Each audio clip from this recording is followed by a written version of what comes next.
Allô tout le monde, c'est Michel. Aujourd'hui, je vous partage des trucs pour réussir des belles photos de style high-key et low-key en lumière naturelle.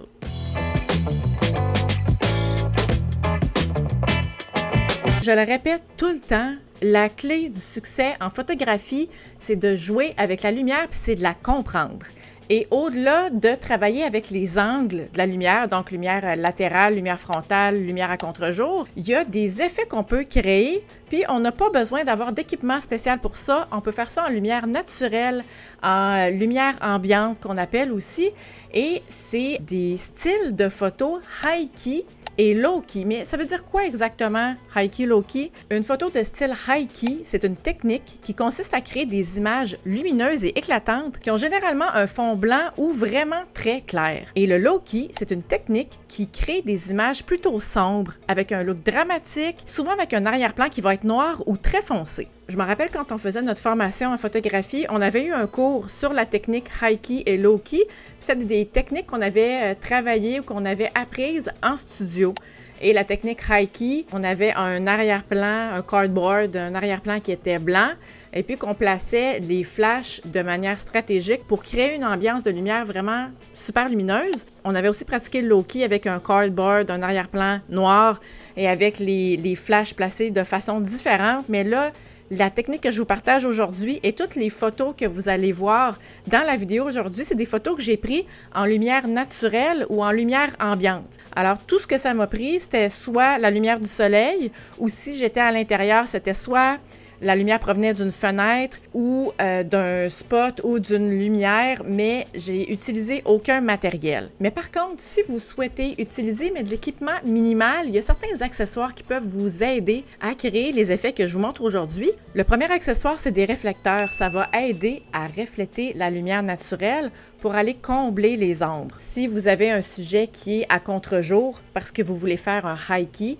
et que là, le visage, étant donné qu'il est dos à la lumière, c'est pas vraiment très éclairé. Alors, le fait d'avoir un réflecteur, ça peut vous aider à aller retrouver un petit peu d'exposition. Il y a beaucoup de photographes qui les utilisent. C'est des accessoires qui coûtent pas cher, c'est facile à traîner avec soi. Si ça vous intéresse, je vous invite à considérer l'achat d'un réflecteur. Vous pouvez aussi considérer l'achat d'un diffuseur. Si, par exemple, vous êtes à l'extérieur ou proche d'une fenêtre et vous avez une lumière qui est très dure, par exemple la lumière du soleil, direct, le soleil de midi, et vous voulez diffuser la lumière pour que la lumière soit plus douce, soit plus enveloppante, on peut utiliser un diffuseur. Mais un diffuseur, c'est pas obligé d'être un diffuseur que vous achetez dans un magasin spécialisé de photographie. Ça peut aussi être simplement qu'un rideau qu'on tire, un rideau diaphane, transparent, ou un rideau de douche. Vous pouvez faire marcher votre imagination pour utiliser ou vous patenter un diffuseur en bon français. Ça va vous permettre d'atténuer la lumière et de créer une ambiance différente. Et parlant de la qualité de la lumière, c'est important aussi de considérer l'angle de la lumière. J'en ai parlé un petit peu plus tôt. Est-ce que la lumière provient du côté? Est-ce que c'est une lumière latérale? Est-ce que la lumière provient de devant le sujet, donc c'est une lumière frontale? Ou est-ce qu'elle provient de derrière le sujet, qui est une lumière à contre-jour? Ces trois lumières-là vont créer des ambiances différentes et il y a certains types de lumière qui vont vous aider à réussir des belles photos de type high-key ou low-key. J'ai fait une vidéo dédiée sur le sujet. Si ça vous intéresse, je vais vous mettre le lien juste ici. Pour vous donner des exemples de photos de style high-key, vous voyez, j'en ai une ici. Et ça, c'est une photo qui a été prise à l'intérieur, dans une école de cirque. On voit très bien que le mur derrière, c'est un mur de briques qui est peint blanc. Et c'est un des éléments clés qui permet d'avoir le style de photo high-key. C'est très lumineux. Il y a une source de lumière à contre-jour qui provenait d'une fenêtre qui était plus haute ici, qui va aider à détourer le sujet. Et vous voyez comment le sujet principal est mis en valeur grâce au grand contraste de lumière entre l'arrière-plan et le sujet. Deuxième exemple de photo high-key, c'est le même principe. Une photo high-key, c'est quand l'arrière-plan est très clair.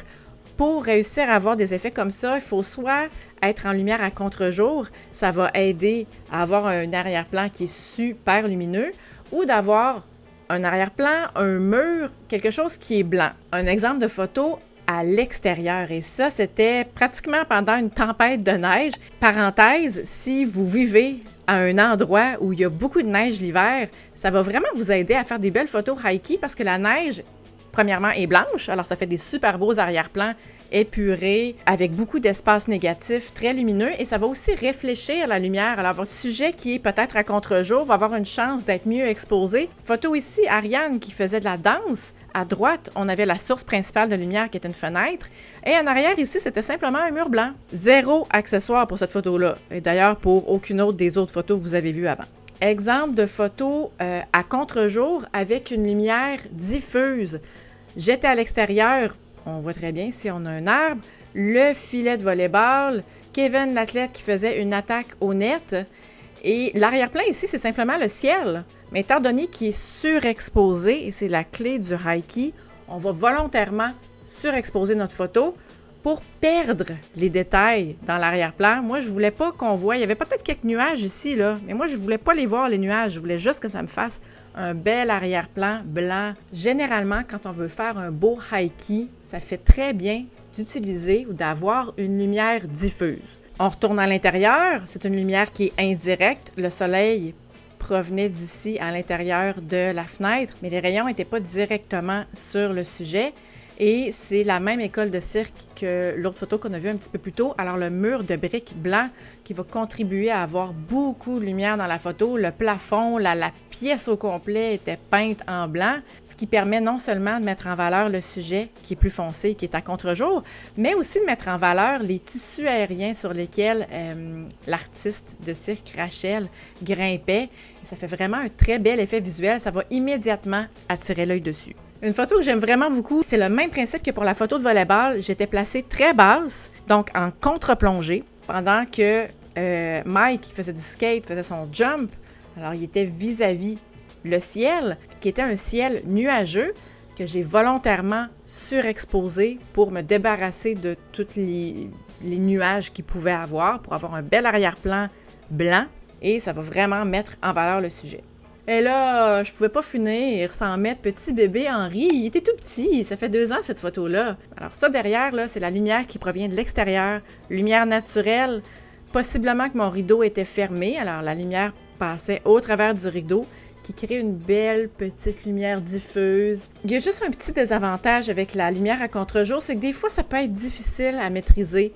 Maîtriser les ombres avec les lumières, maîtriser la correction d'exposition. Là, étant donné qu'on veut faire un high-key, on veut aller volontairement surexposer pour avoir un arrière-plan qui est plutôt blanc. Si vous avez besoin de trucs et d'astuces pour maîtriser la lumière à contre-jour, je vais vous mettre un lien juste ici. Règle générale, pour vous aider à réussir des belles photos de style high-key, surexposer volontairement votre photo de un stop ou 2, dépendamment de l'environnement dans lequel vous êtes. Ça veut dire qu'il faut qu'il y ait plus de lumière qui rentre sur le capteur que ce qui serait normalement suggéré pour avoir une bonne exposition.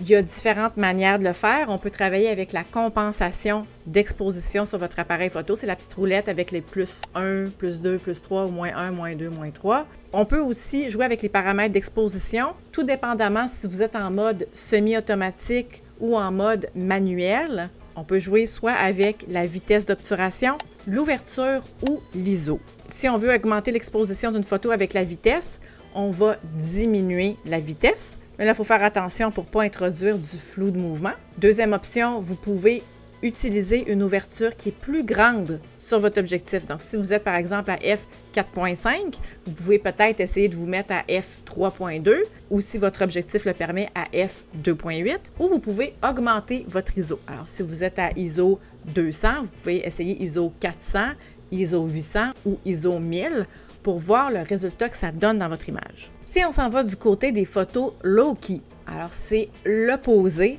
On travaille avec des photos qui ont des ambiances sombres, qui sont très contrastées, comme le high-key, mais contrastées d'une façon différente, qui vont introduire vraiment un style plus dramatique. J'ai quelques exemples à vous montrer de photos que j'ai prises de style low-key. Ça ici, c'est une photo que j'avais prise avec un objectif macro. Et je voulais faire un projet avec des espèces de gouttes d'eau. Et ma source de lumière, là, je dois dire, j'ai triché un petit peu. Je vous ai dit aujourd'hui qu'on n'avait pas besoin d'accessoires. Dans cette photo-là, j'ai utilisé ce qu'on appelle un lume cube. C'est un petit cube de lumière LED, une petite source de lumière toute petite. Alors, j'étais dans le gym, on avait fermé toutes les lumières et j'avais pointé le petit lume cube directement sur le pied de Stéphanie ici, on avait poussé de l'eau avec une belle lumière latérale. Donc, le LumeCube était à côté ici à gauche. Ça a créé une lumière dure. Vous voyez, c'est très contrasté entre les ombres et les hautes lumières. Ça va mettre en valeur les volumes. Et étant donné que l'arrière-plan est très foncé, ça fait vraiment une ambiance qui est dramatique. Autre exemple ici, ça, c'est une photo que j'ai prise lors d'un spectacle. Et le spectacle, étant donné que souvent c'est éclairé par des spots qui sont des sources de lumière très petites et très dures, très concentrées, souvent c'est facile de faire des effets low-key dans ces situations-là parce que le sujet va être très exposé ou des fois même surexposé, ce qui nous permet, en ajustant nos réglages, d'avoir un arrière-plan qui est très sombre, sinon noir. Ça ici, c'est une compétition de strongman. Et ça, c'est un strongman américain, Nick Best, qui faisait du Husafell Stone, je crois que c'est le nom, Carry. Donc, c'est une pierre qui pèse, je sais pas, là, 300-350 livres. Ils doivent marcher avec ça. Il n'a pas vraiment l'air de forcer, mais je vous confirme qu'il forçait. C'était pas mal lourd. Et l'événement, c'était dans un centre des congrès. La seule source de lumière qu'il y avait, c'était soit des spots ou des néons au plafond. Mais bref, c'était la lumière ambiante qu'il y avait là. J'ai pas utilisé de flash, de réflecteur. Même, j'étais au téléobjectif, alors j'étais quand même assez loin de mon sujet. Aucune intervention. Et l'arrière-plan, je pense qu'il y avait des rideaux noirs en arrière. Donc, ça fait vraiment une belle photo de style low-key. Ça, c'est une photo qui a été prise la nuit. Et la seule source de lumière provient des petites lampes frontales des athlètes qui couraient. Donc, c'est une autre façon créative de créer des photos de style low-key, un truc pour faire une belle photo de style low-key quand on est à l'extérieur, à la grosse lumière du soleil, c'est de placer votre sujet pour qu'il soit directement dans le rayon du soleil. Ce que ça va faire, c'est que votre sujet va se ramasser à être surexposé. Alors, vous allez diminuer l'exposition, vous allez baisser l'exposition pour voir les détails dans la peau et dans le visage de votre sujet, mais en diminuant l'exposition, ça va aussi diminuer l'exposition de l'arrière-plan. Alors, comme par magie, l'arrière-plan qui était avant bien exposé se ramasse à être sous-exposé, alors se ramasse à être plus sombre que votre sujet, et ça fait vraiment des beaux effets dramatiques. Et j'ai le même principe pour la photo ici. Cette photo-là a été prise à l'intérieur, dans un gym. Et c'était le jour, le gym, c'était clair comme quand vous me voyez ici, là. La seule différence, c'est qu'il y avait un rayon de soleil qui rentrait par une fenêtre dans le haut du gym. J'ai dit à Maude, Maude, place-toi directement pour voir le soleil d'en face. Et pour conserver une bonne exposition ici, il a fallu que j'augmente ma vitesse, que je diminue mon ISO. Alors, ça fait comme l'effet d'un flash en studio. Le rayon de soleil, comme ça, ici, va éclairer une partie du sujet.